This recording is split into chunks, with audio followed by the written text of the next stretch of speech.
Bueno, vamos a empezar por Le Foucault. ¿Qué tanta democracia? Ya vemos la democracia hasta dónde nos ha llevado, así que ¿qué tanta democracia? Vamos directamente, empecemos por el de Foucault.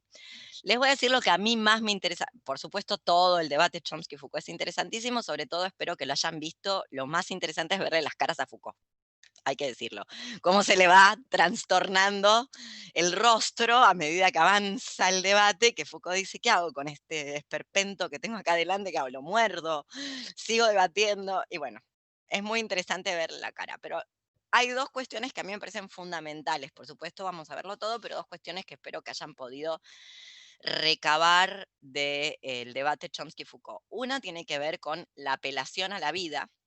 Volveremos sobre este tema y la relación de la apelación a la vida con respecto a uno de nuestros axiomas o ejes principales de análisis, que es lo que no se puede patologizar se criminaliza y viceversa, esa conexión que hay entre espacios de encierro, siendo la cárcel el más siniestro de ellos, pero no el único.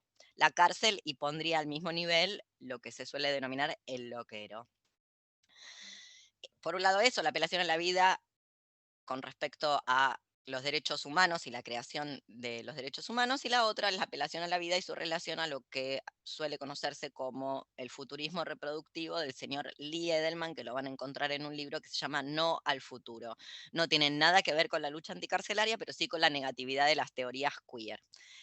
Eso es un punto fundamental, y el otro punto fundamental del debate Chomsky-Foucault es em, directamente la postura de Foucault de pasar por encima de esa idea de que hay una justicia justa. La justicia no es justa y la vida, tanto la justicia como la vida, la apelación tanto a lo justo y a la justicia como a la vida, se han utilizado por facciones antagónicas enemistadas, básicamente. Y luego el otro texto, lo vamos a ver también en detalle, pero si yo tuviera que pensar qué ejes rectores lo conducen, diría que, por un lado, lo que tiene que ver con el trabajo, y vuelvo a esto de lo que no se puede criminalizar se patologiza, porque el trabajo es tanto una variable para pensar la escarcelación, tanto como quién es y quién no es disca. Y como sabrán, la argamasa que construye las prisiones es el ladrón, básicamente. Las prisiones están sostenidas sobre el ladrón común y corriente.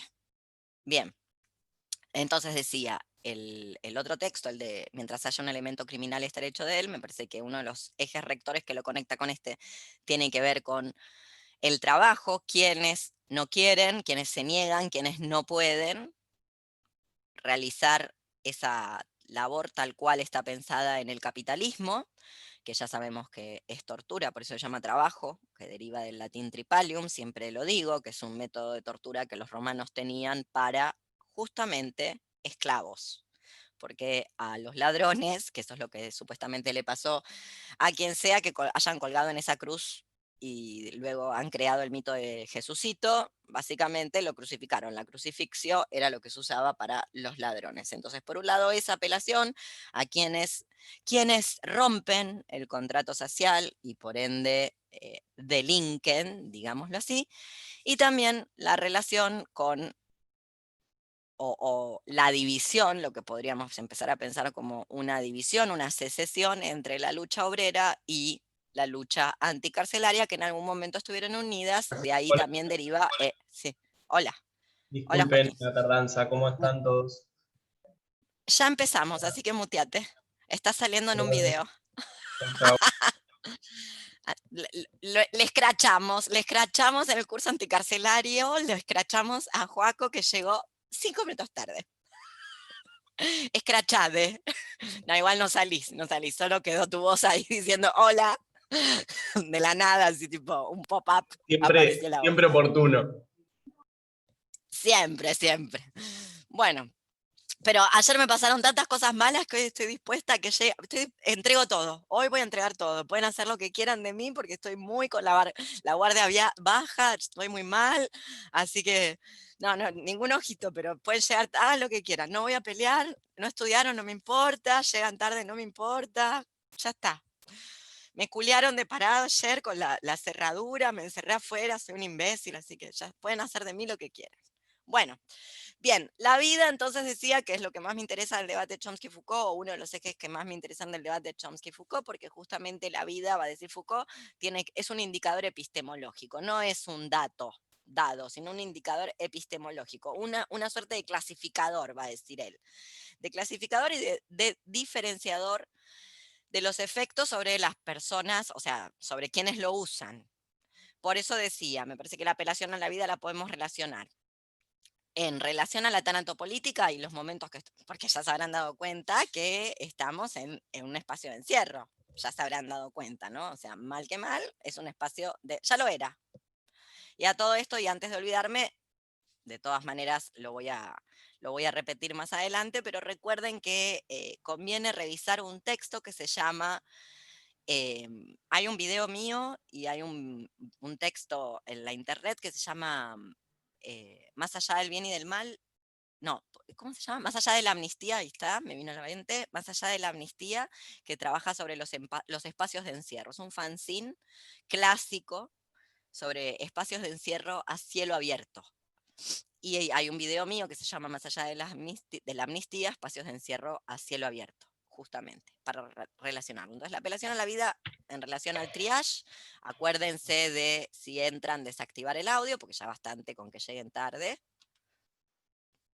Muy bien, entonces decía, la apelación a la vida, el triage, esta cuestión que usualmente está siendo solapada en este momento de la pandemia, que es elegir quién vive, quién muere, quién va a ser o no la persona conectada al respirador. Habrán escuchado un audio por ahí que circuló, que se filtró de una persona desesperada. Va, la persona desesperada es la que estaba muriendo y que no accedió al respirador porque supuestamente no pasó el triage. El audio era de la médica, creo que en Neuquén. Bueno, entonces esa cuestión del triage que también aplica a las personas con discapacidad. Luego esta cuestión de los derechos humanos, estábamos pensando la vida como indicador epistemológico, entonces también pensar quién define el humano. Ya sabemos que la definición del humano va rotando, por eso no, obvio, quedará muy popular, quedará muy lindo, será muy, ¿cómo decirlo? Muy un eslogan marketinero, el decir que una quiere otra humanidad, pero básicamente eso es lo que se viene haciendo con la humanidad, definir siempre otra y siempre alguien queda fuera de esa humanidad. Por ende, podríamos pensar un desplazamiento por fuera de lo que es el humanismo y la humanidad tal cual Chomsky, perdón, Foucault la define en Microfísica del Poder.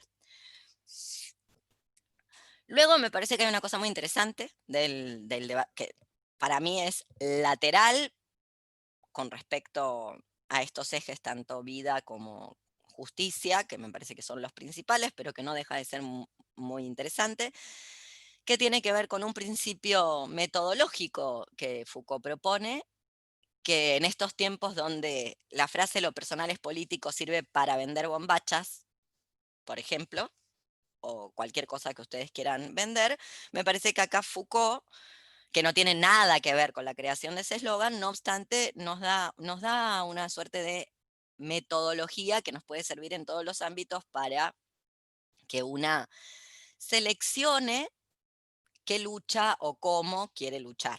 Me explico. Esto que él dice, hacer una cuestión personal de la ausencia de problema. Por eso él se mete en la cuestión de la prisión como espacio de encierro y la lucha anticarcelaria. ¿A qué se está refiriendo Foucault con hacer una cuestión personal de la ausencia de problema versus, que este es el pantano donde la ciénaga, donde más o menos intentamos sobrevivir todas, que es hacer un problema de una cuestión personal, que es muy distinto? Bueno, nadie, a las pruebas me remito, hoy lo estamos viendo en Argentina declaradamente, mientras Italia vuelve a la fase 1 y a la cuarentena y empieza a abrir cárceles, mientras Irán ya lo ha hecho, primera que toda en el mundo, Argentina construye más y Olmos, Varela, ¿cuál otra? Estaba en pleno motín porque siguen sin habilitar las visitas. Por supuesto, está todo abierto por todos lados y todo el mundo puede ir a la cervecería.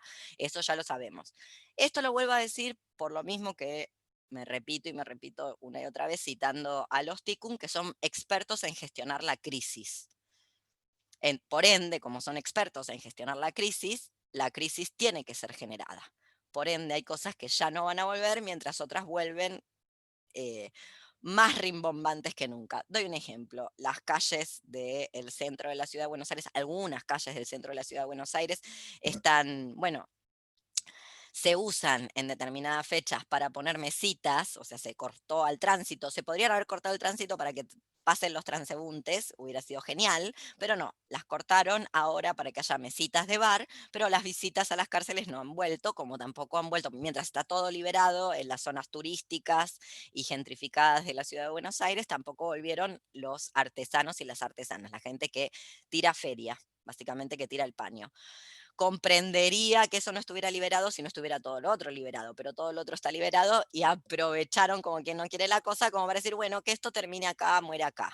Por ejemplo, la gente que tira paño, las personas privadas de su libertad. Es por eso que hacemos una cuestión personal de esta ausencia de problema. Nadie está problematizando, o por lo menos no como otras cuestiones, nadie problematiza con la misma vehemencia este tema de las prisiones y de los espacios de encierro a nivel más general.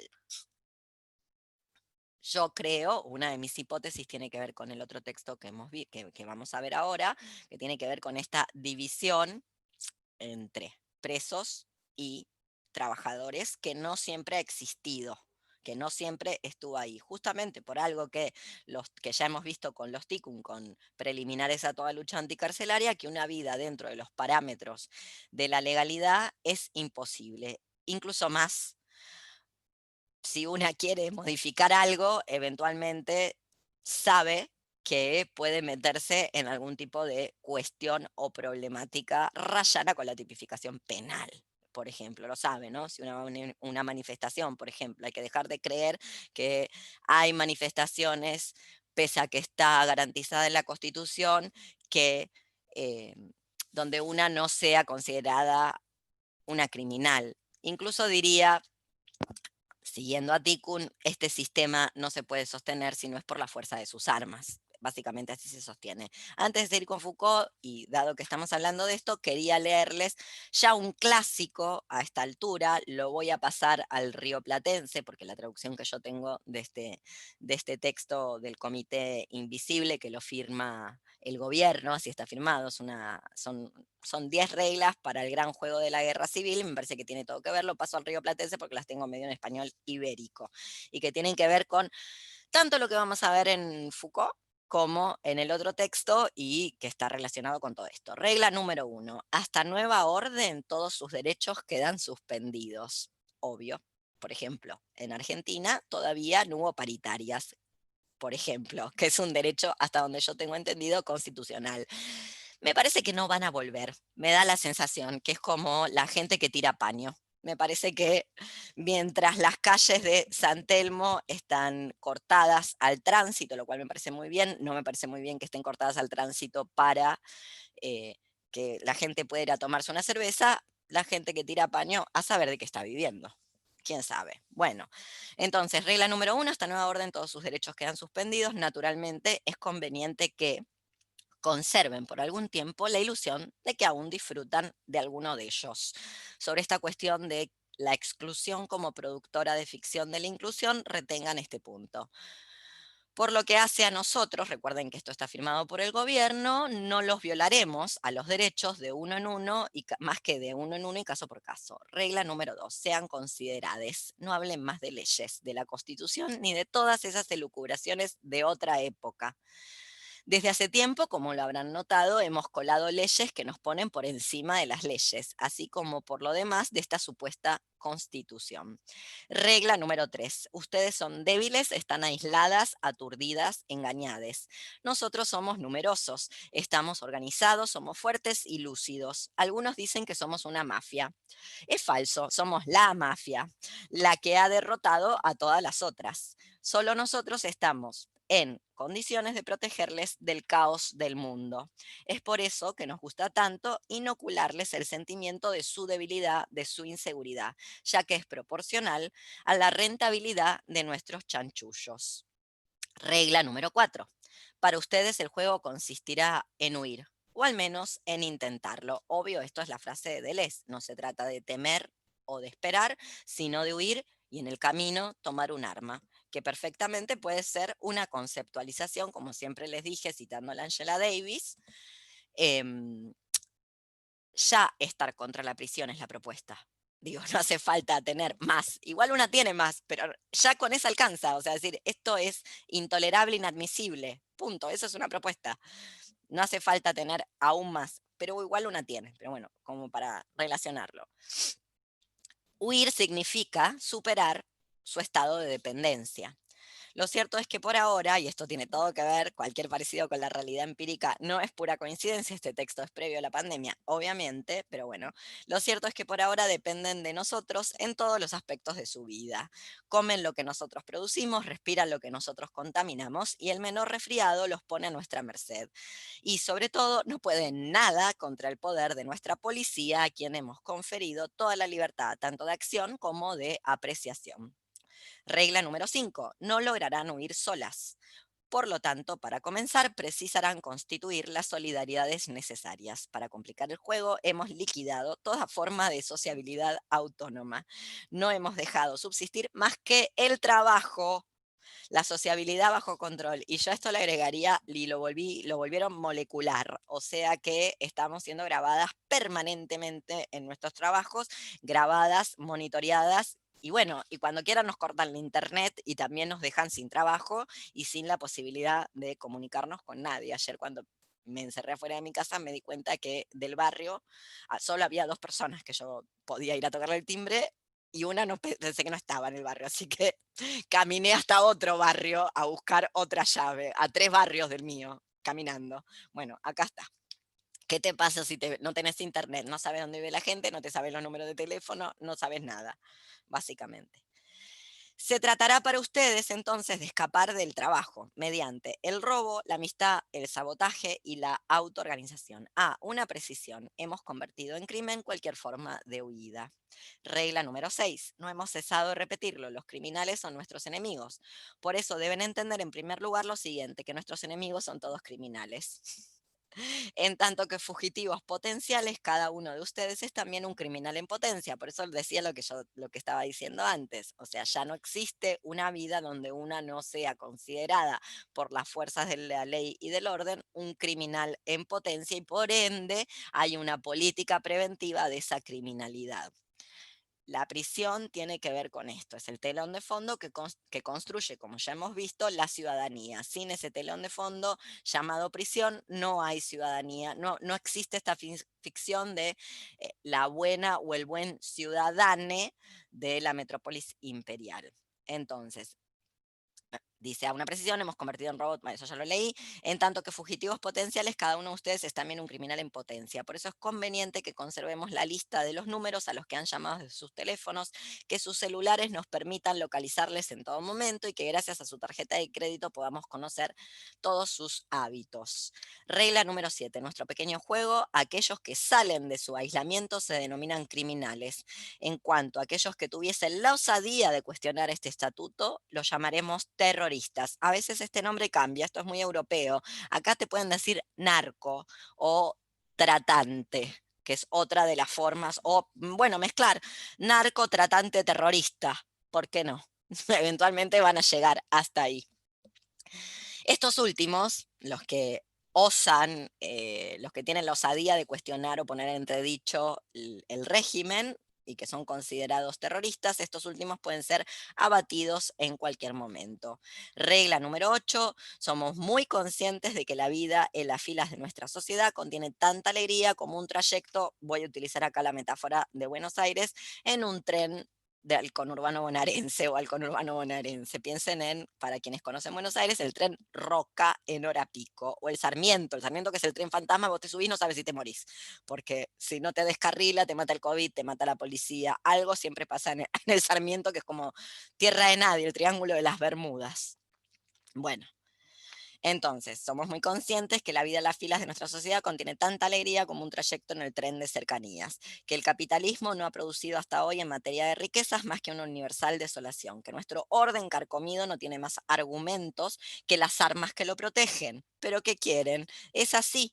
Los hemos desarmado mental y físicamente y ahora detentamos el monopolio de aquello que les prohibimos, la violencia, las complicidades y la posibilidad de aparición. Francamente, si estuviesen en nuestra posición, ¿harían una cosa distinta?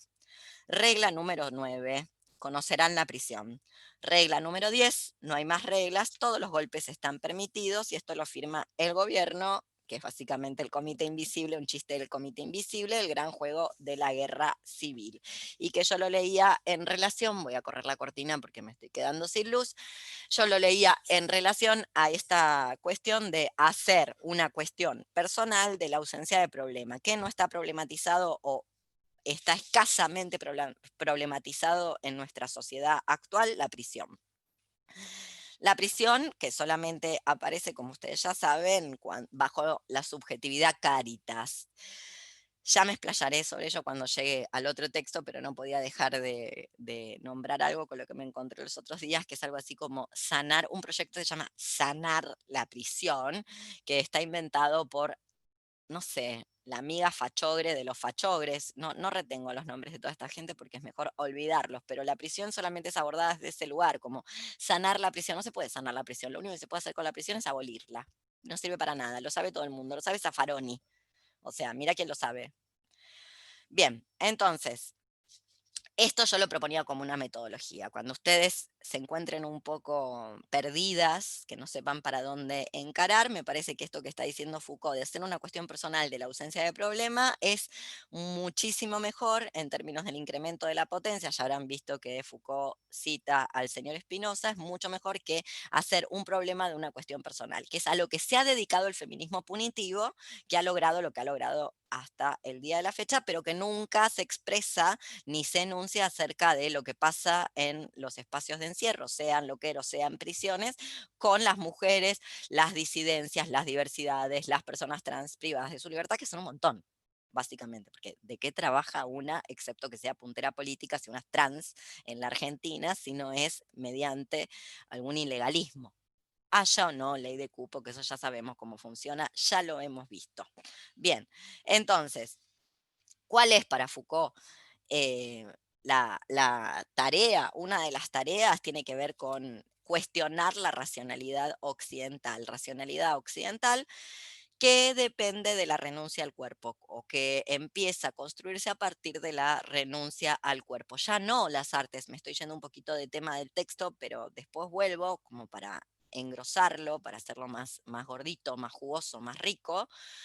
Les decía, cuestionar la racionalidad occidental que se empieza a construir en aquel momento en el que ya no son las técnicas del autogobierno para poder coexistir comunitariamente o para la creación de prácticas de la existencia comunitaria, tal cual lo piensa Foucault en Tecnologías del Yo, sino el autogobierno para evitar tener policía postada en la puerta de nuestras casas, porque finalmente nosotras somos nuestra propia rati y de la que está al lado.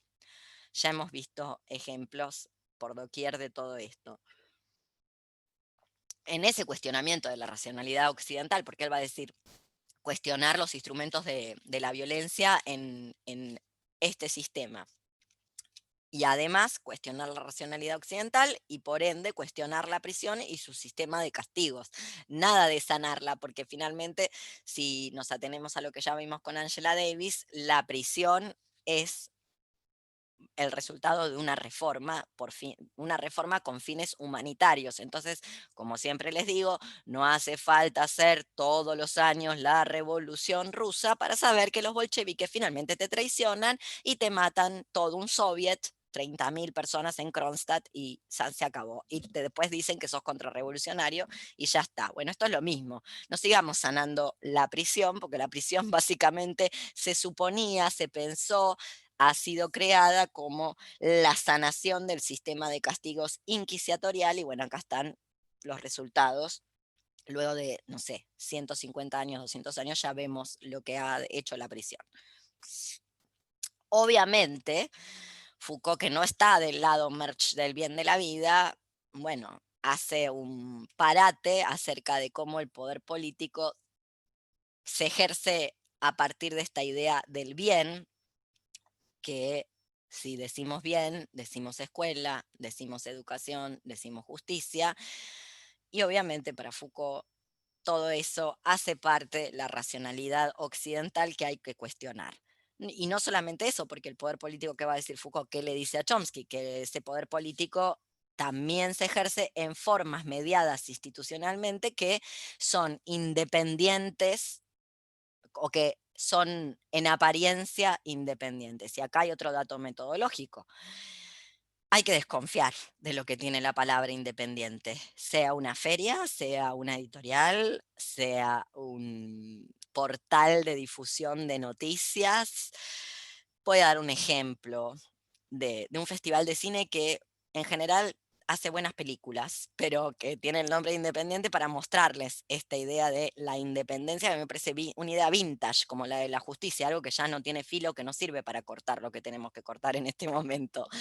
El Sundance, el festival Sundance es independiente. Bueno, el financiador del festival Sundance es Robert Redford, que es multimillonario, además de cheto, rubio, gringo, o sea, todas las tiene, no importa si es buen mozo y buen actor, me soba la concha, la verdad. Entonces, bueno, eso es independiente. Claro, con respecto a Hollywood parece re independiente, pero discúlpenme, eso no es independiente si lo financia Robert Redford, ¿verdad? Bueno, por eso decía que a Foucault también le interesa aquellas formas del poder político que se ejercen también en apariencia a través de instituciones, me repito, aparentemente independientes. Como que si hubiéramos leído este texto nos solucionamos un montón de problemas. Familia, universidad y medicina. O sea, la tarea política para Foucault también tiene que ver con criticar las instituciones que en apariencia son independientes y que de hecho no lo son, o que funcionan como esos electrodos sobre los que nos advierte el Comité Invisible en su texto Y la guerra apenas ha comenzado, a partir de las cuales se difuminan, se expresan, se vehiculizan ciertos estados de ánimo, ciertas maneras de pensar, ciertas maneras de abordar. Por eso no me quiero poner autorreferencial porque esto le pasa a todo el mundo y yo soy de las que cree que, ¿cómo decirlo? Que al decir de Rotesora que el victimismo es el disfraz de la impotencia y para mí estas son las reglas del juego.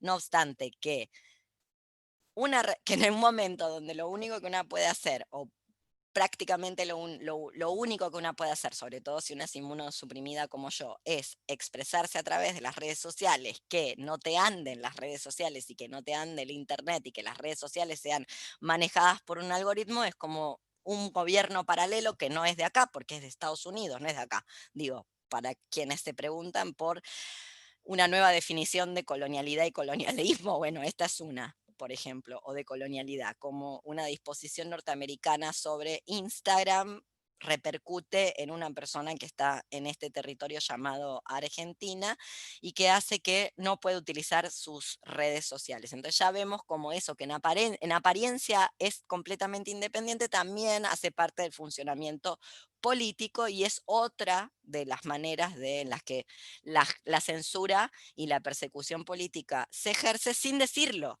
justamente porque estamos en la tanatopolítica. Esto no es responsabilidad de nadie más que de un individuo responsable que dice mucho caca y pis en redes sociales, entonces hay que bañarle y que nadie le vea, etcétera. No sé si me siguen lo que quiero decir. Lo que quiero decir es que el algoritmo, que ya no es nadie, es como una suerte de tribunal oral paralelo que está juzgando el usus scribendi, o sea, la manera de escribir de una persona, básicamente. Y que es mediante una ecuación matemática, porque el algoritmo, para quienes se pregunten qué es, yo me llevo muy mal con la matemática, pero hago un esfuerzo inusitado para entender qué es el algoritmo, es básicamente esto. No sé, subir más de X cantidad de fotos por día, más que la foto sea de esas fotos que están denunciadas porque sensibilizan a la gente. Recuerden que te pueden escrochar por compartir algo, incluso en sorna. Para quienes no saben qué quiere decir la palabra sorna, es ironía, digo, porque ya no se sabe ni qué son las palabras, más que puede ser decir palabras que no sé qué, por 3 por 5 igual Shadowban. Así funciona un algoritmo, es una ecuación, básicamente, donde yo le cargo a esa ecuación qué cosas no quiero que pasen en esa red social y tengo un resultado, alguien que queda apartado delante de la mirada de todo el mundo. Muy bien. ¿A qué puerta vamos a ir a golpear cuando Instagram no nos deja hablar con nadie? Porque no es nadie Instagram, lo habrán notado. Bueno, sí, hay un señor que se llama Mark Zuckerberg que dice que inventó Facebook y todo esto, pero vieron que tampoco se le puede ir a reclamar a él, porque en realidad él tampoco ya no es nadie. Entonces, además lo está haciendo el algoritmo, no es que alguien lo está haciendo, con lo cual se va a armar como una suerte de tribunal oral paralelo que decida sobre esta sociabilidad envenenada llamada trabajo, que es lo que hacemos en las redes sociales, y que ni lo vamos a poder discutir. Peor que un tribunal oral, porque un tribunal oral una puede meterse adentro, finalmente a gritarle sorete cuando se dicta la sentencia al juez. Obvio, después te sacan de las mechas, ya hemos visto esto, pero una lo puede ir a hacer, por lo menos sacarse el gusto, y ellos saben que una lo puede ir a hacer. Ahora, ¿cómo lo vamos a hacer? No sabemos, pero bueno. Perdón, Leo, y algo que descubrí ayer, quizás lo que voy a decir es súper estúpido y ya lo saben, pero ayer subí una captura de pantalla de un artículo de la BBC que decía que Irán, esto que leen la imagen. leen las capturas de pantalla, o sea, el algoritmo lee la captura de pantalla, me mandó un aviso de que como yo había posteado algo que tenía la palabra coronavirus, iban a poner como acceso a la institución de salud Sí. o sea, no solamente texto, sino como que nada. Sí, el Leen la algoritmo imagen. tiene la capacidad de aprender, o sea, digamos, son como condicionales lógicos, y es como que eso es la inteligencia artificial, como que va solo aprendiendo a partir de la interacción que tienen los usuarios y demás. Entonces pasa eso, lo que estabas comentando recién. Aprende solo, no es que alguien se pone y dice, che, esto sí, esto no, o sea, empieza así, pero después solo se va retroalimentando con la interacción de los usuarios pero con actividades que incluso una persona no podría hacer, digo, con la magnitud de Instagram, tener mini policías, trabajadores de Instagram para chequear que cada post, digo, encima es mejor aún que un cerebro humano. Eso es lo que quiero decir, como analiza millones de imágenes a la velocidad de, wow. Sí, de cara. Lo que yo diría es que fue creado por cerebros humanos muchos. Recuerden esto de que las masas desean el fascismo, que decía Wilhelm Reich, y que Deleuze y Guattari toman en 1000 mesetas. No por nada el Mossad lee 1000 mesetas, capitalismo y esquizofrenia. Y una todavía no lo he leído, tal vez, no por nada. Entonces recordemos eso de la molecularidad, tanto como aquello de que el deseo es una fuerza que produce efectos, produce lo real. Muy bien, entonces digamos que años subjetivadas en esa matriz de inteligibilidad de denuncia que permitía Facebook, luego se trasladó a otros modos y ahora eso ya anda solo, como estaba diciendo Connie, funciona solo. Y funciona con la eficiencia que funciona la matemática cuando la metes en una computadora. Por eso nadie le ha podido ganar al ajedrez a una computadora. ¿Me equivoco, Connie? Muy bien, eso no hace a las computadoras más inteligentes, lo que las hace es completamente eficientes. Muy bien, eso es un algoritmo. Ahora vamos a ver cuando tengamos el gobierno del algoritmo, que yo creo que ya está acá, está encima, mientras una está pelotudeando con pelotudeces. En Argentina estamos en este momento pelotudeando con el aborto en el hospital. Anda a un hospital a enyesarte un dedito. Hago lo del dedito porque me hice mierda el dedito ayer tratando de abrir la puerta, haciendo fuerza con la puerta para ahorrarme la millonada de plata que me gasté, que me encerré a fuerte, me hice mierda el dedo y en un momento pensé, lo tengo roto, voy a tener que ir a un hospital, me quiero matar, anda a un hospital en este momento. Imagínate si una no va a un hospital por un dedo que está chueco, que vas a ir a hacerte un aborto, que además ya no te quieren ahí, es evidente, pues si no te lo estarían haciendo, independientemente de lo que diga la ley. Total, nadie se entera, ¿verdad? Bueno, entonces, en fin, por eso le estaba diciendo. Y a Foucault lo que le... Sí. Ya empezamos a leer el algoritmo porque claramente la ministra de Seguridad dijo medir el humor social, por ende, digamos. Hermosa ella, Claro, antropóloga uva como Rati Segato.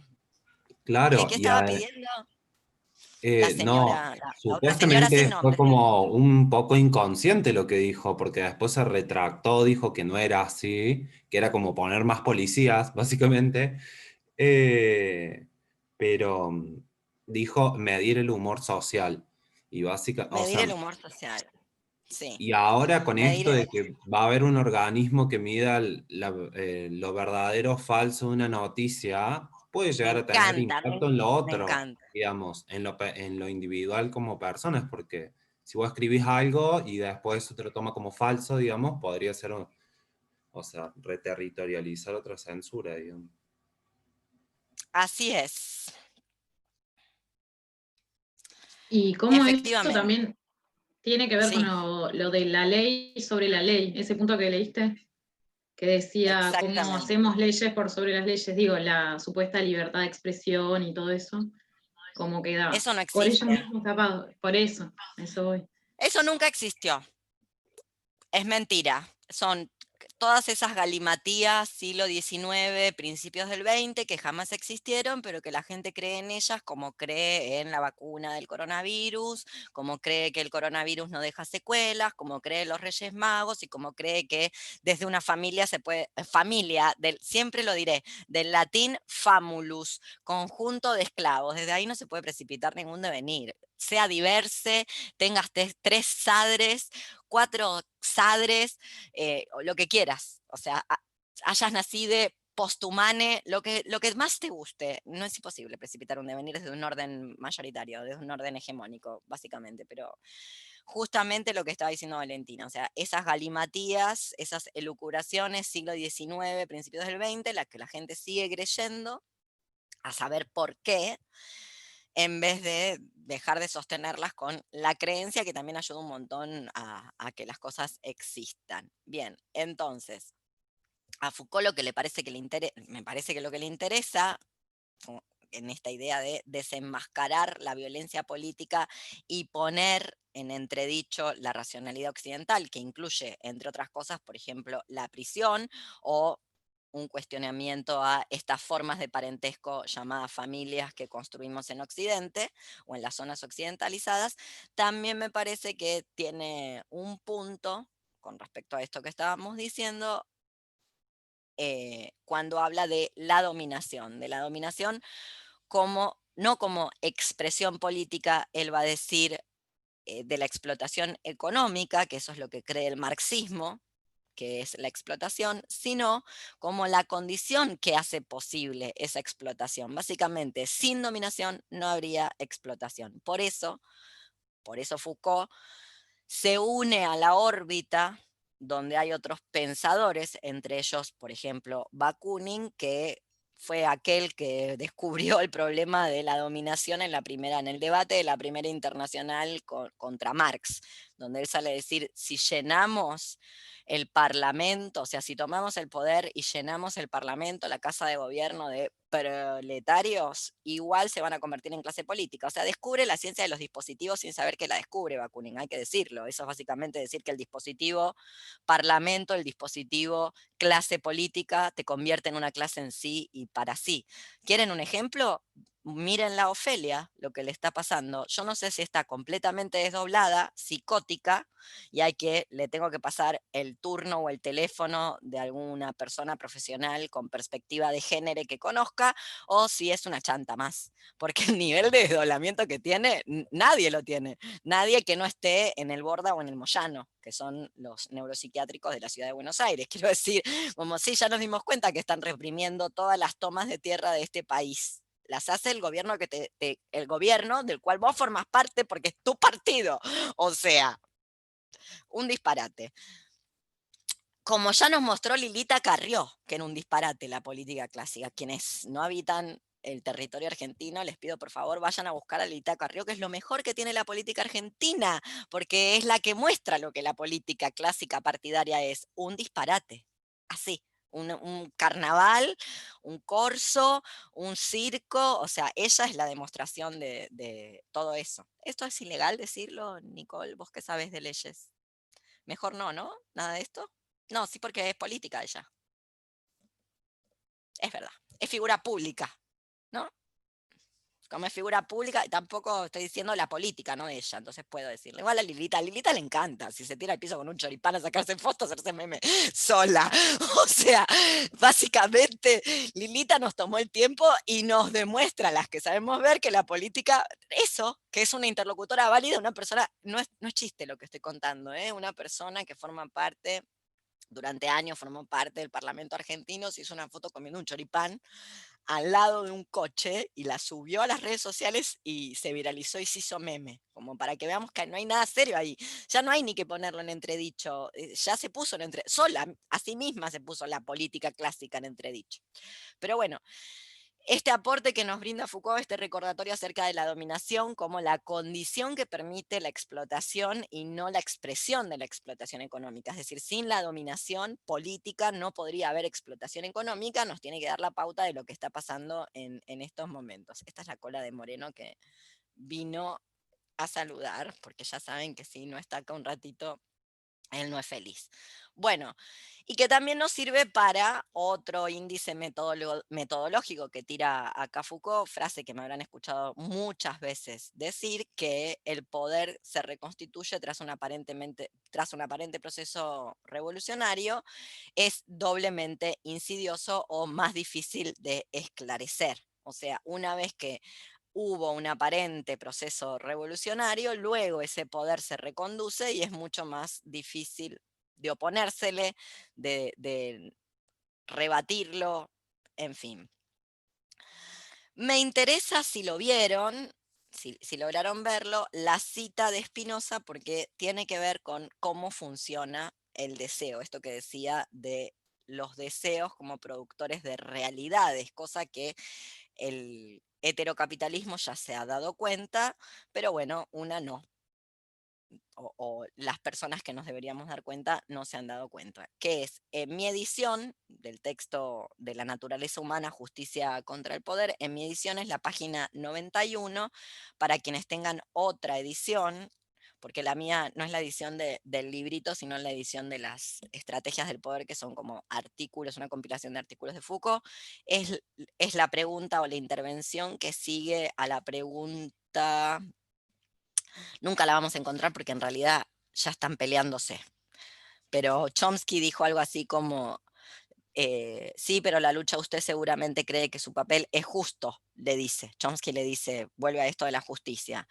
Pero en la lucha de usted seguramente cree que su papel es justo, que su combate es justo para introducir un concepto de la justicia de otra dimensión. Me interesa, ahora voy a decir lo que le contesta Foucault a esto, pero quiero explicar por qué me interesa esto, porque vieron cuando yo les dije la abolición del sistema penal y la lucha anticarcelaria, como bien dicen los Tikkun en las preliminares, debe ser hecha no desde la romantización de los buenos presos, porque eso es abonar a la idea de la cárcel como sanción posible, sino desde los puntos ciegos, desde las malas víctimas, desde aquellas personas que se parecen indefendibles, porque no estás defendiendo a la persona, lo que estás haciendo es atacar a la prisión y al sistema penal.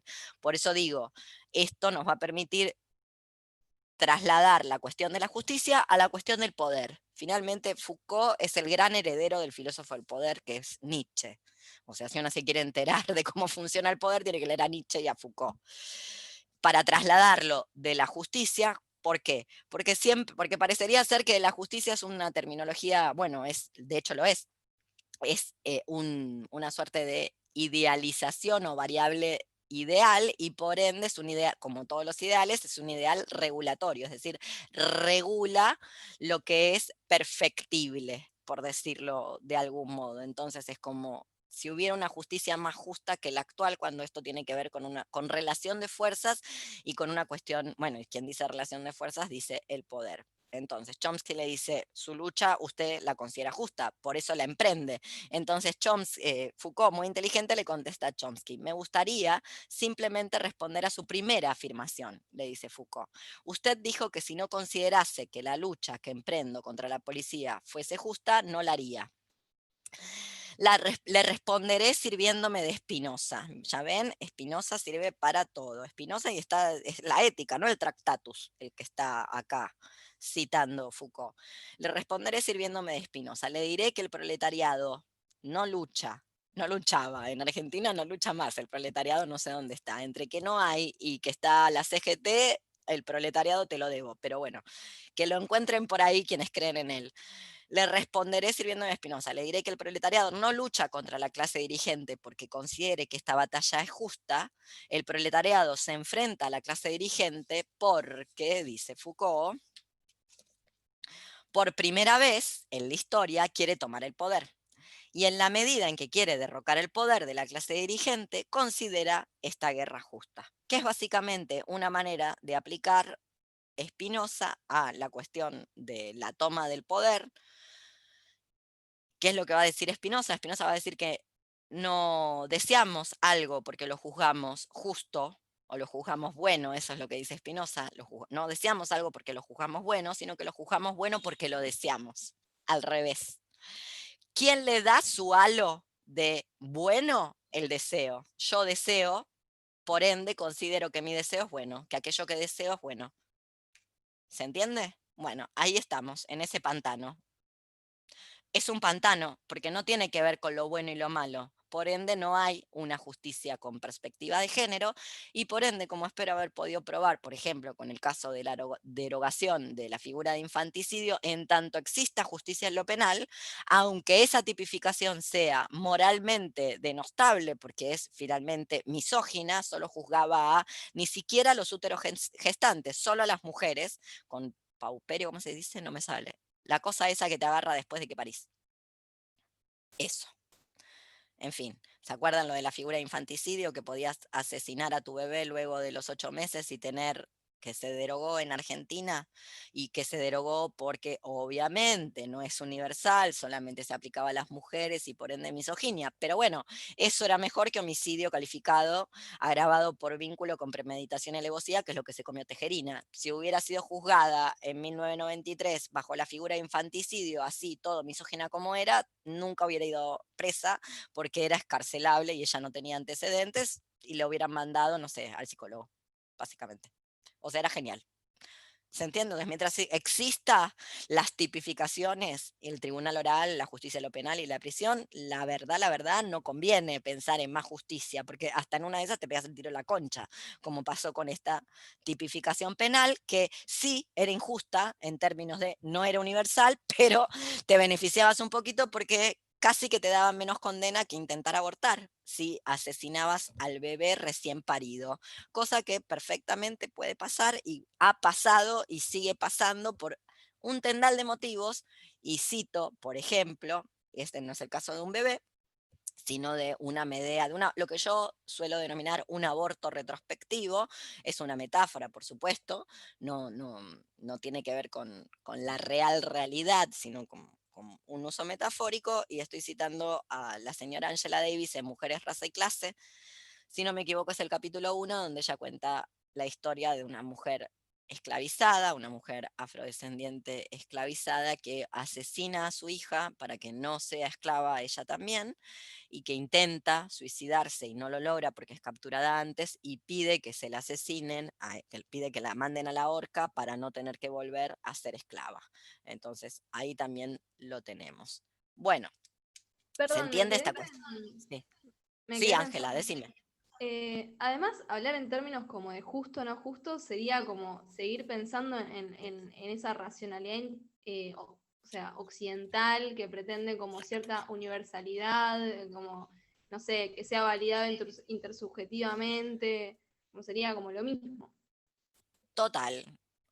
Lo que yo quiero señalar es que no es una cuestión de principios o de clubes de fútbol, como si te dijera yo soy team Nietzsche Foucault, entonces no me interesa la justicia, me interesa el poder, sino lo que quiero demostrar con el ejemplo es que a la razón, a la justicia, a la idea de lo justo hay que oponérsele, porque luego lo que habilita es, como decía Angela Davis en Son obsoletas las prisiones, que guardia cárcel pueda meterle un tiro por la espalda a la privada de su libertad, cosa que no podía antes de que se metiera ahí la cola el feminismo de la igualdad.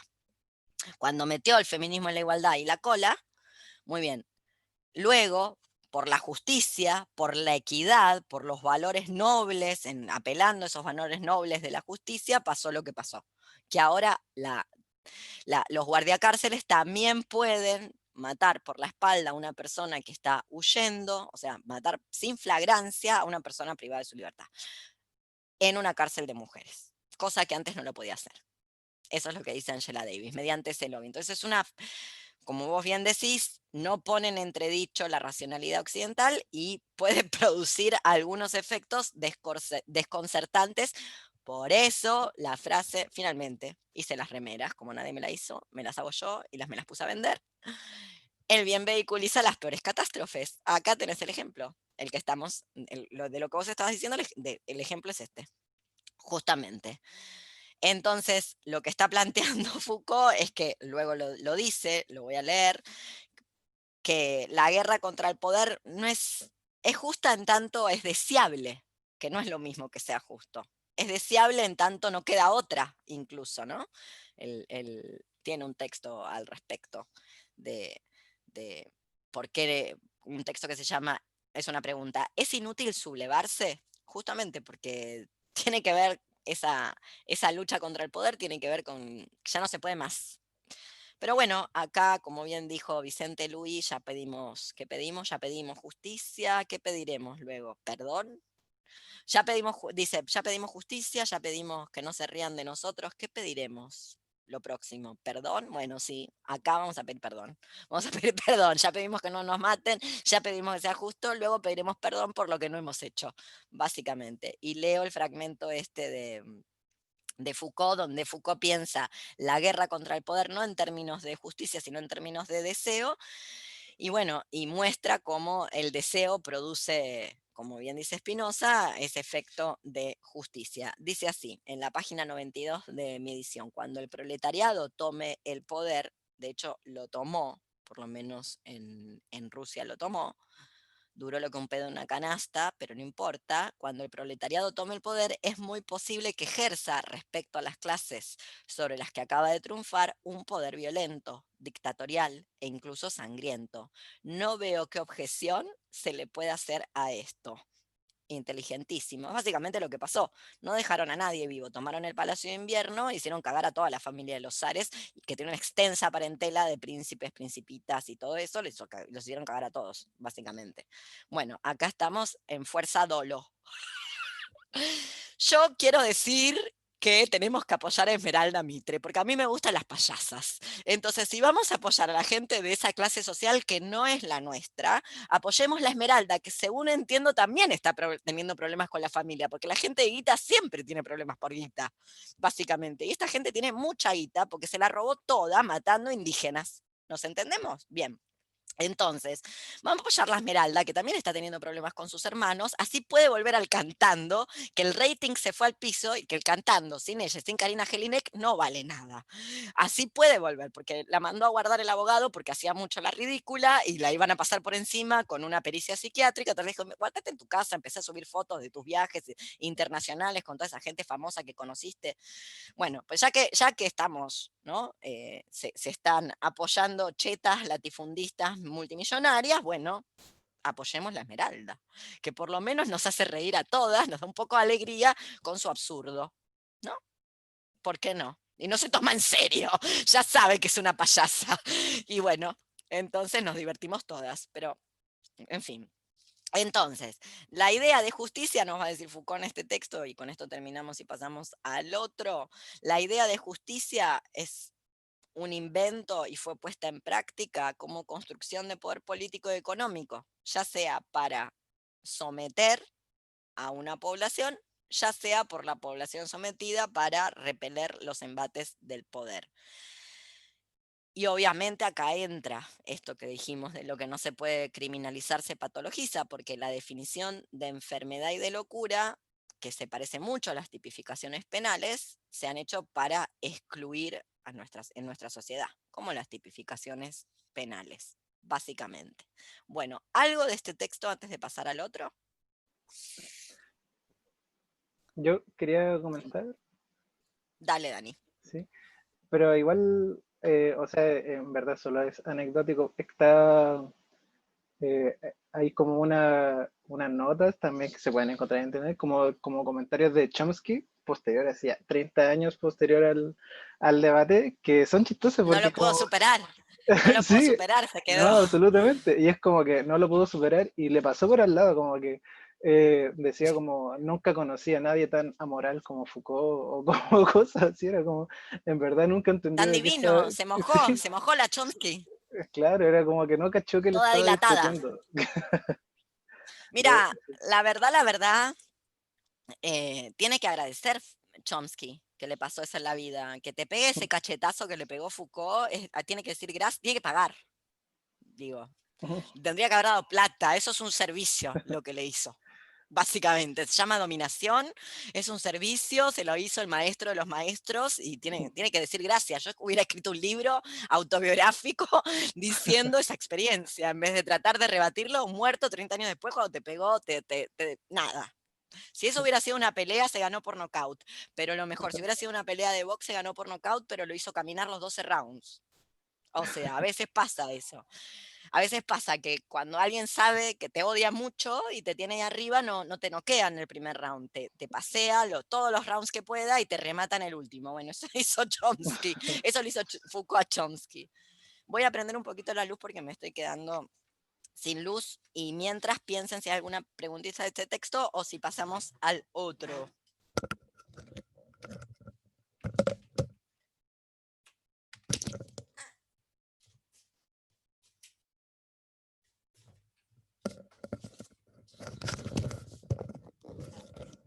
¿Se escucha?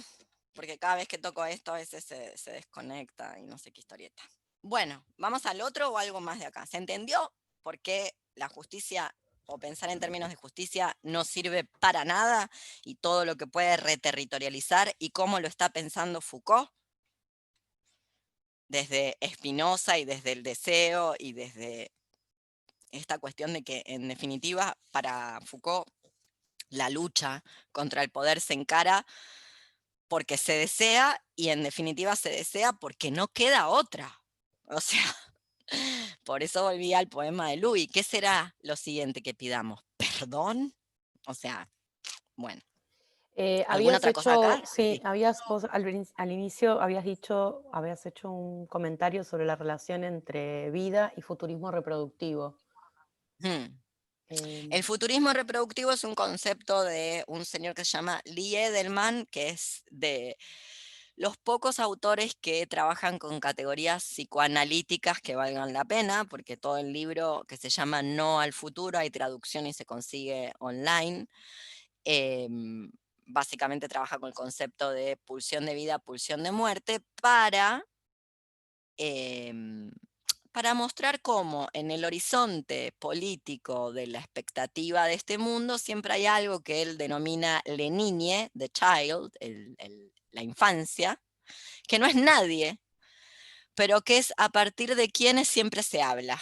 Por nuestras hijas, el aborto. Nadie, ninguna tiene que abortar aquí ahora. No, es por las hijas. Aparte, todas vamos a tener. Obvio.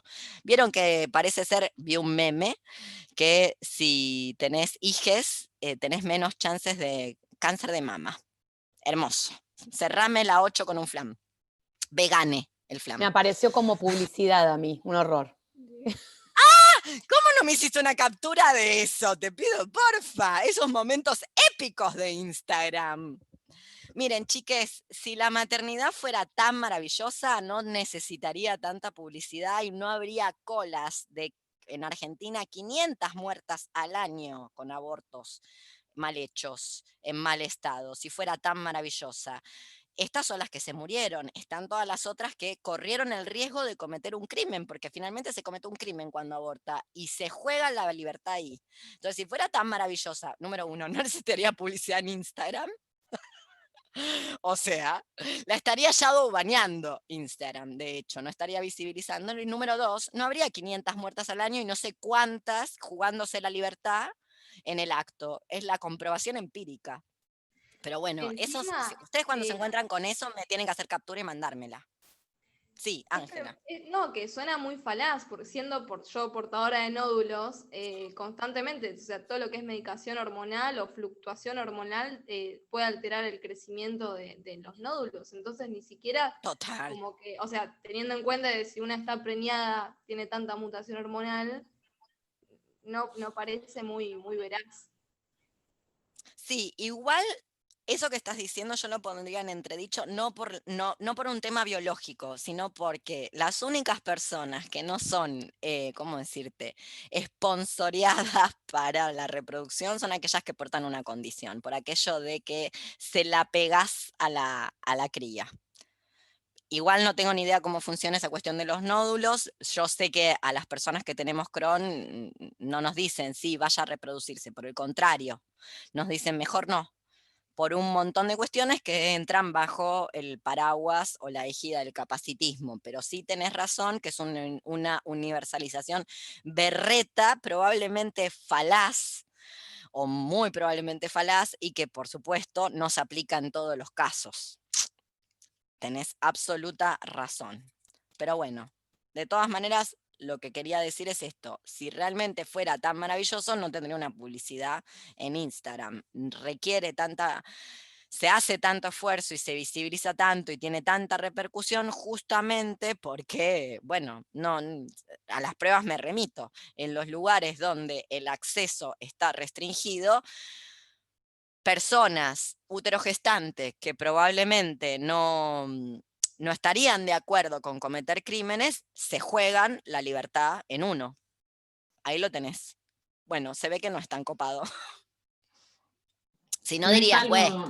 no es algo tan instintivo, porque por eso necesita No. toda esa propaganda. No está tal Total. el instinto maternal. No, ni instintivo, Probablemente. ni el incremento de las potencias, porque no hace publicidad Instagram sobre aquello que no quiere, sobre aquello que no sea un depresor, básicamente. Entonces, definitivamente, ¿no? Instinto, olvídate.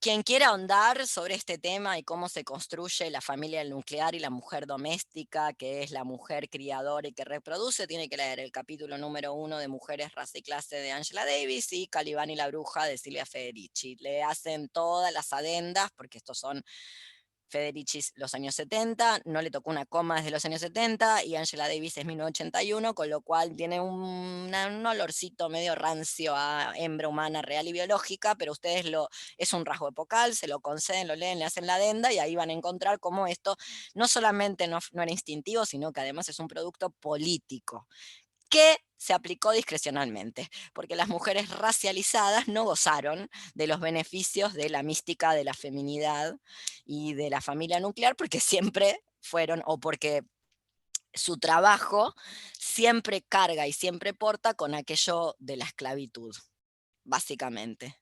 Entonces no gozaron, dice Davis, de la ideología de la maternidad y de la ideología de la feminidad como subproductos de la industrialización.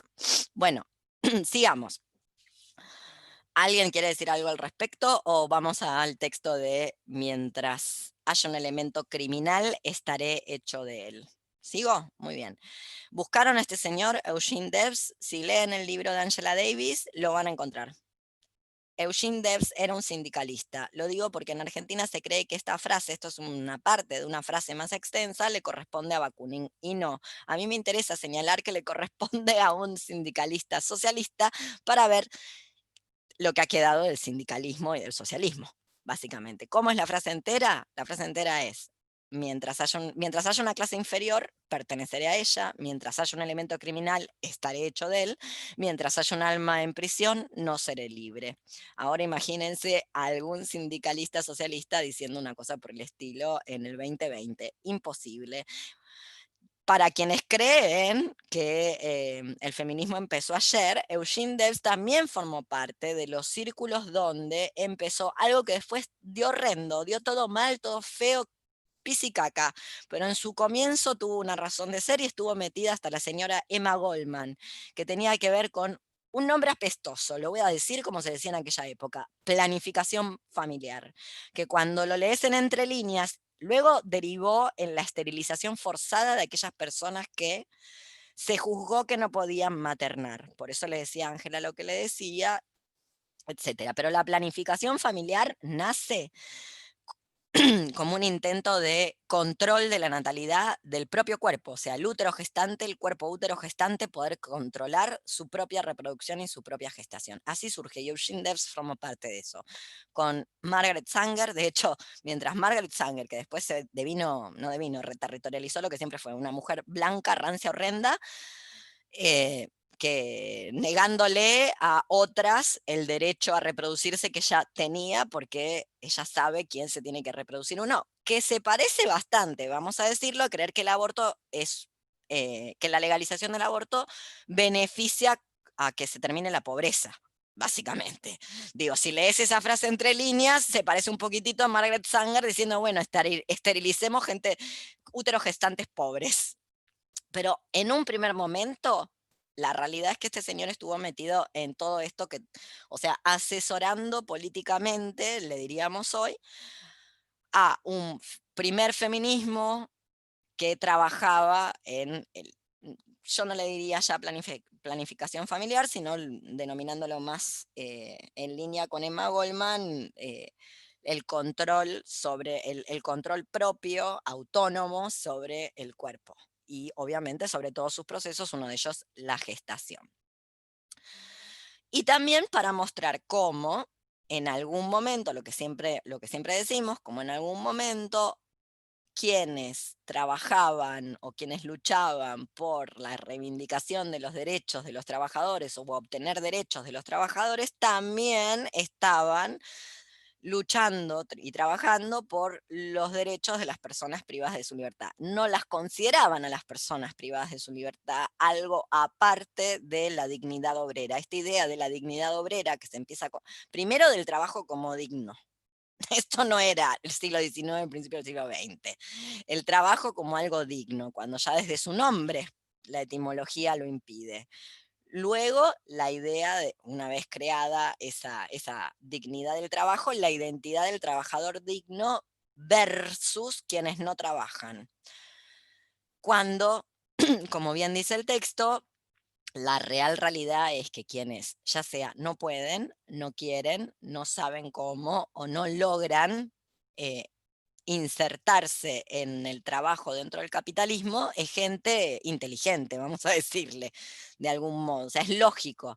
Y lógico sería que nadie quiera escapar a la aberración que produce trabajar, por lo menos bajo las condiciones que tiene el capitalismo. Les voy a mostrar otro mundo para que vean que este es el peor mundo posible.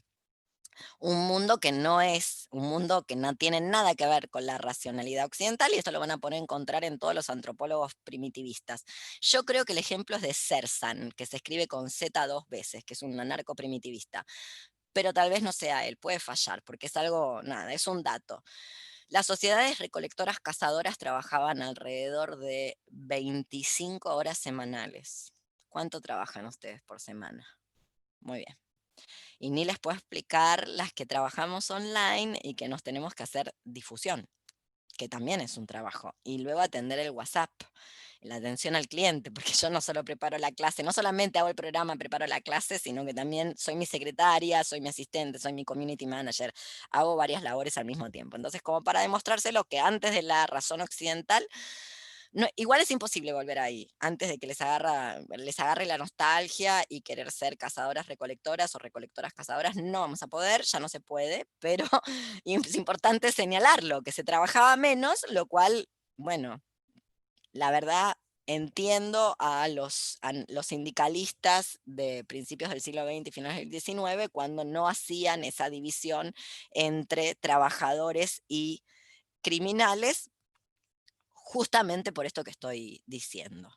Luego, ya sabemos que la prisión es quien crea la ciudadanía. Sin la prisión no podríamos crear no estaría creada esta idea de que la gente se siente segura, ya sea consigo misma, ya sea en los espacios públicos.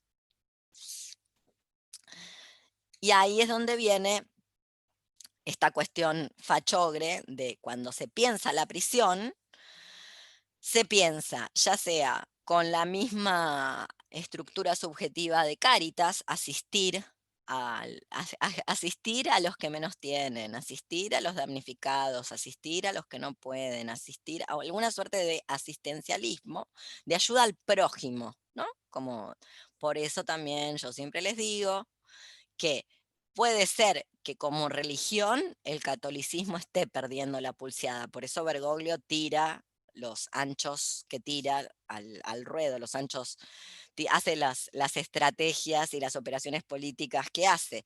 Pero lo cierto es que como matriz subjetiva, como lugar desde donde se interpretan y se piensan todas las cuestiones, ha ganado, justamente por esta cuestión de que cuando la lucha anticarcelaria fue, como dicen ahí los portales fachogres de millones, de miles de seguidores, sanar la prisión. Imagínenselo, piénsenlo ahora.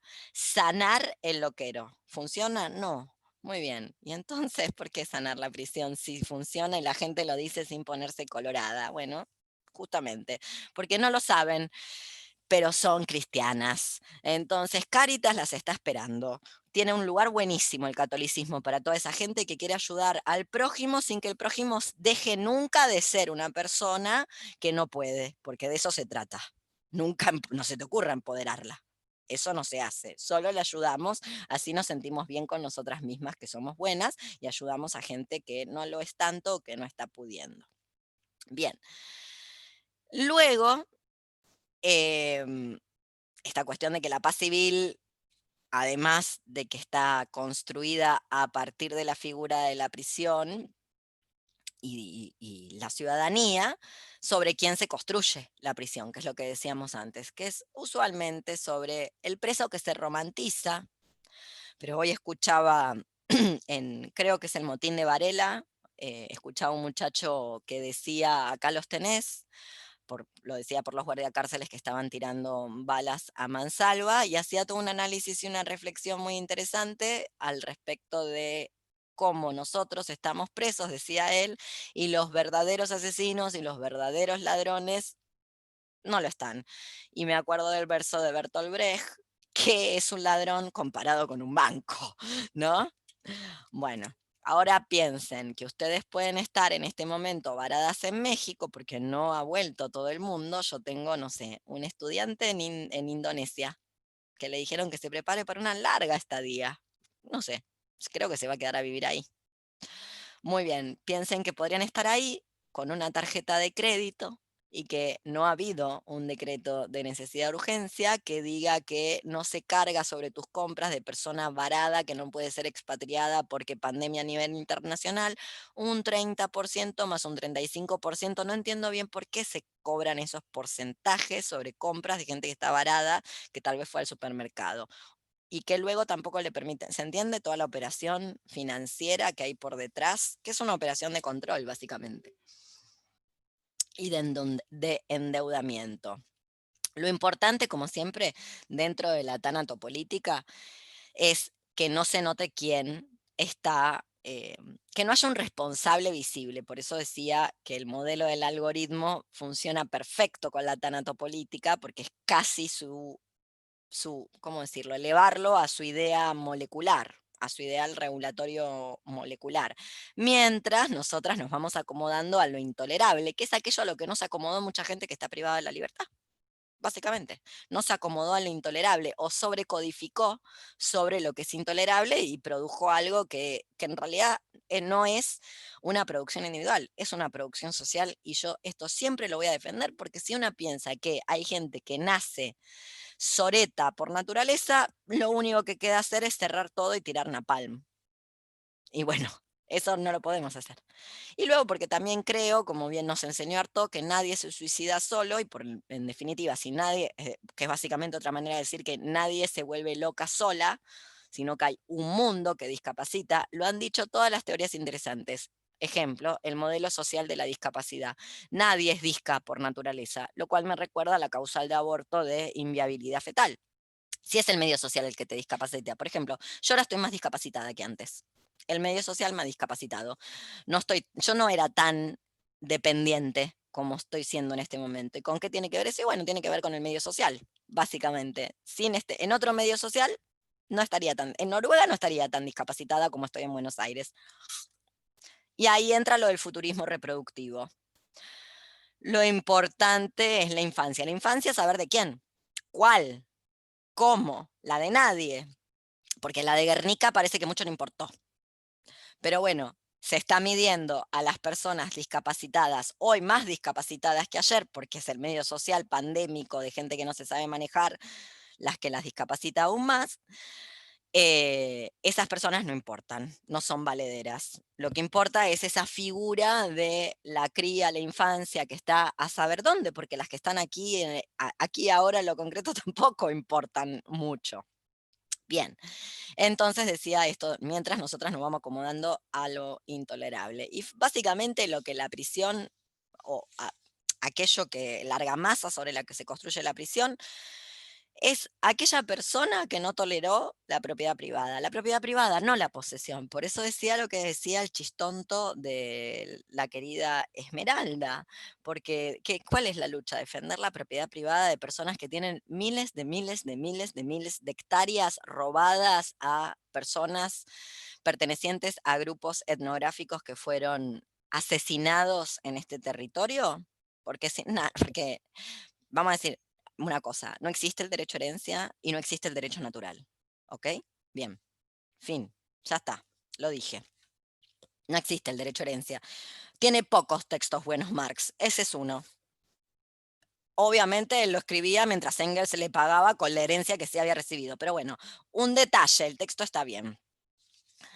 Bien, y otra cuestión que me parece que me interesaba mucho de este texto y que nos va a remitir a la clase que viene, tiene que ver con, además de la función de la prisión en la ecología general de la servidumbre, o esta idea de que hay buenos ciudadanos, hay buenos trabajadores, obviamente el buen ciudadano es el buen trabajador, es la persona que sale adelante, que pone el lomo, que se esfuerza, no aquella que transgrede el pacto social, que nadie firmó nada, nadie le firmó nada a Rousseau.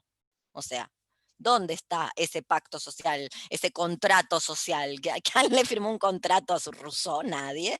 No obstante, nos hacen creer que sí hay un contrato social y hay gente que lo transgrede, que yo lo encuentro lógico que se transgreda. Digo, a mí no me sale transgredirlo porque soy una mediocre, pero comprendo que haya gente que lo transgreda porque la verdad es que me sorprendería que alguien no lo quisiera transgredir.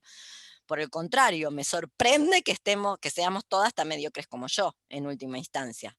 Finalmente, no que haya gente que diga ya fue esto, no lo hago porque no, es intolerable, básicamente. Esa es la economía general de la servidumbre que está mencionado el texto de Tikkun. Pero no solamente eso, sino la idea de que la violación es un castigo posible, que luego lo vamos a ver en otro texto que se llama Fuego Queer y que es algo que ha sido que es enunciado y que es vehiculizado, la violación como castigo posible, no solamente como castigo posible, sino como una suerte de reterritorialización del talión, de que si violás, lo que te cabe es la violación, como el castigo al violador es la violación. Por supuesto, esto tiene una serie de problemas, que lo vamos a ver en detalle la próxima, pero que no quisiera dejar de señalar. El primero es que se convierte a la persona privada de su libertad en el verdugo impago de algo que son las personas de la ciudadanía que no pecan, que son sacrosantas, que no ofenden el orden establecido, realice, ¿se entiende? O sea, porque la violación no la realiza luego la persona violada o las personas allegadas a esa persona violada, sino que la violación la realizan personas privadas de su libertad. ¿Se entiende? Entonces, suponer que además de estar privado de la libertad una persona porque robó, tiene que ser el verdugo gratuito de la ciudadanía que pide violación. Yo no sé, como siempre les digo, yo no sé bien qué hay que hacer con eso. E incluso si lo supiera, tampoco lo diría porque no me gusta Lenin y desconfío de la gente que anda diciendo qué hacer. Pero sé que no. Sé que no porque de ahí vengo. ¿Y quién no ha padecido una violación correctiva? Entonces la violación no puede seguir siendo un castigo posible en el horizonte de ninguna expectativa, independientemente de que sepamos o no qué hacer con eso. Mientras tanto, eso no. Primero porque lo está ejecutando una persona a la cual le privamos la ciudadanía se construye privándole la libertad a esa persona y privándonos luego de empatizar con esa persona como excluida. Esa es la persona que va a perpetrar el hecho contra el violador. Y luego porque todo lo que es este gran paraguas que ya no se sabe muy bien qué es, diversidad, diversitud, divergencia, disidencia y un largo etcétera, minorías sexuales, usualmente somos personas que hemos sido abusadas sexualmente correctivamente, es decir, se nos ha aplicado la violación como castigo por mujeres fracasadas, por hombres fracasados. Estoy hablando en los términos del opresor, o sea, como nos leen. Por ende, se nos viola para ver si nos podemos alinear dentro del binomio, por ejemplo. Y eso también forma parte de creer que la violación puede ser un castigo. La violación no es un castigo, no es una conducta sexual, es un oprobio que no debería existir para nadie, ni siquiera para los violadores. No lo digo en son de paz, como bien dice el texto, si no lo digo pensando en, bueno, pobrecitos, no, si no lo estoy pensando en, por un lado, que si se tienen que enfrentar los antagonismos que se enfrenten, lo estoy pensando como dejar de pensar la violación como un castigo posible, y luego dejar de ceder el poder para esclavizar a otras personas como verdugos violadores, que eso también parece gravísimo, porque en definitiva, insisto, ¿quién viola al violador como castigo? Viola a una persona que está privada de su libertad. Y eso es una degradación. Una persona que entró por robo sale asesina y violadora. Bueno, eso se produce dentro de la prisión. Y se produce dentro de la prisión porque la gente que está fuera de la prisión le parece bien que se viole dentro de la prisión. Vamos a decirlo así. Básicamente, cuando el castigo es la privación de la libertad. Ese es el castigo. Y como bien dice Angela Davis, si una quiere reformar algo, lo que tiene que cortar es ese núcleo, que a un crimen le siga un castigo. ¿Por qué? Por como vimos el primer encuentro, porque básicamente no hay crimen en estado salvaje. Y luego, como decía el señor privado de su libertad, creo que de Varela, la realidad es que los asesinos están fuera. Ejemplo, Bush. Voy a dar un ejemplo muy controvertido en este momento de tanta persecución de puto desagradable. Vieron que los putos también pueden ser desagradables. No sé por qué alguien pensó que un puto no puede ser desagradable. Puede ser tan desagradable como un heterosexual. De hecho, si son tan desagradables como los heterosexuales es porque quieren las mismas mierdas que tienen los heterosexuales, lo cual es un error. Esa vida de fama, éxito, trascendencia, también lo dijo Vicente Lubi, todo el mundo quiere amor y reconocimiento. Es un error. Te va muy mal. Muy bien. Decía esto de que también pueden ser desagradables porque vemos muchos ejemplos de personas muy desagradables a todo nivel en la televisión que no están siendo perseguidas. Y, oh, casualidad, a quien se persigue, o sea, vemos un montón de exabruptos mediáticos de personas que efectivamente sí han sido hasta denunciadas, sentenciadas, etcétera, sobre las que no se está haciendo nada, pero se recarga las tintas sobre una persona que pertenece a una minoría sexual. Que me importa nada esa persona, lo que le pase, porque no me cae bien, pero me doy cuenta del detalle persecutorio y caza de brujas, y vuelvo a lo mismo, cómo a partir de esas ideas de justicia, de esa supuesta justicia universal, luego se va a perseguir al último orejón del tarro. Hay una lista infinita de gente a la cual habría que perseguir, ponerle el palo en la rueda, impedirle que divulgue, que propague sus ideas, que le anteceden muchísimo. Pero bueno, también lo digo por eso. ¿Qué me quedó? Bueno, lo de la variable trabajo, eso ya lo vimos. Lo de la exclusión, muy importante lo de la exclusión. Quien quiera profundizar sobre este tema de la exclusión y la imposibilidad de tener ninguna suerte, voy a usar una palabra que no me gusta porque es una palabra que considero que la usa el enemigo, que es empatía, una palabra que se usa para diagnosticar. No obstante, la voy a usar a falta de una mejor en este momento.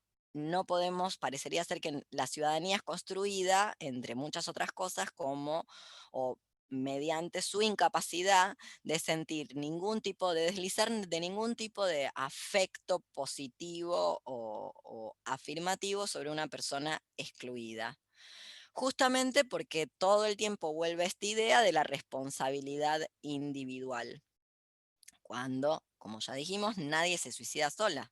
De la misma manera que nadie nace patibulario. Entonces, es como si mediante esta idea de la buena víctima versus la mala víctima y la lógica de la prisión como sanación, pues luego entonces no podemos sentirnos cercanas a ninguna persona excluida. Es como se crea la ficción de la inclusión, se crea la ficción de que estamos incluidas en algún lugar. Luego pasa lo que pasa, ya vieron lo que pasa. Pero bueno, como si no hubiera ninguna posibilidad hacia la persona excluida, que es usualmente la persona que termina privada de la libertad. Y ahí viene el tema de las mujeres, que insisto, hay que leer el libro de Davis, Mujeres, Raza y Clase.